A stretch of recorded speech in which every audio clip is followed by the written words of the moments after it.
Nancy Pelosi's recent visit to Taiwan, which was followed by an aggressive Chinese military aircraft presence across the Taiwan Strait, has drawn the attention of many defense enthusiasts to the region's intense airspace dynamics. In one instance, military observers recorded a heated conversation between a commercial flight and what appeared to be a Chinese plane. Taiwan's local media reported that the conversation, in which a civil aviation pilot seemed to be cursing the Chinese plane, was recorded on August 7. "Chinese people are all Communist Party slaves," the civilian aircraft pilot yelled on the air channel. The recording gave no information about the civilian airline's name or other specifics, nor did it indicate whether the Chinese aircraft was a military or civilian plane. The message on the recording, first posted on the Southwest Taiwan Airspace fan page, is, "Mainlanders are slaves, and your ancestors are Marxist-Leninists. How dare you talk about the descendants of Yan Huang? You are basically a lackey of Marxism-Leninism. So do you believe in the Marxist-Leninist Communist Party? Chinese people are all slaves of the Communist Party." Later, on August 8, a different fan shared the Chinese plane's response. The Chinese plane responded to the civil pilot's reprimand, saying, "This is China's airspace.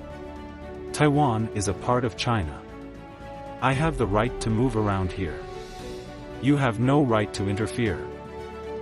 Then, the civilian pilot replied, "Chinese people are all slaves of the Communist Party." The Chinese pilot reportedly lost emotional control and yelled, "F*******KU. Nevertheless, the report omits details like the location of these aircraft where the verbal encounter occurred. The local media in Taiwan further stated that the military had already been informed of the relevant information. China recently conducted its largest ever drills in the Taiwan Strait, deploying dozens of planes and launching live missiles close to Taiwan. Due to this, some airlines were forced to cancel flights to Taipei, while others were compelled to reroute using nearby airspace. However, compared to most airlines' choice to avoid overflying other countries like Russia, Ukraine, Afghanistan, North Korea, Iraq, and Syria, the airspace had a minor impact on the international aviation industry.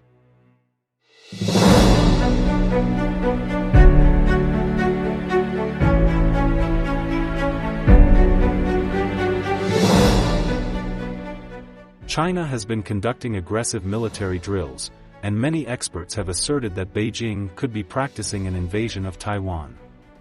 China appears to be picking up many lessons that may become crucial for planning preemptive strikes against the island nation. According to Taiwan's foreign minister, China's actions, such as the launch of ballistic missiles, were clearly trying to deter other countries from interfering in its attempt to invade Taiwan, and demonstrated that it had a much larger geostrategic ambitions. The median line, an unofficial border between China and Taiwan that both sides had previously broadly respected, has seen more than 100 sea and air crossings by the PLA in the past week. Wu stated on August 9 that China has specifically acted to violate the long-standing tacit agreement of the median line and will likely now attempt to routinize its actions. Meanwhile, the U.S. has received a deep insight into how China might start a military campaign against Taiwan thanks to Beijing's concentration of ships, planes, and missiles close to the island. The USS Ronald Reagan Carrier Strike Group, based in Japan, has been kept in the area but far from Taiwan, while the country didn't say much about the exercises. However, on August 5, 7 U.S. reconnaissance planes were detected flying close to Taiwan. Colin Koh, a research fellow at the Institute of Defense and Strategic Studies in Singapore, described the latest Chinese drills as a bonanza of intelligence that could reveal information about the strengths and weaknesses of PLA mobilization. Koh continued that these exercises would paint a clearer picture of how the PLA might approach an invasion of Taiwan in the future, or, more generally, how it would approach a significant military operation. Meanwhile, on August 9, Taiwan's military in Pingtung County, south of the main island, began conducting live-fire training exercises. The exercises are made to emulate defensive measures against an island attack. According to a spokesperson for the Taiwanese military, the drills were already scheduled. Taiwan traditionally conducts annual military exercises around this time of year.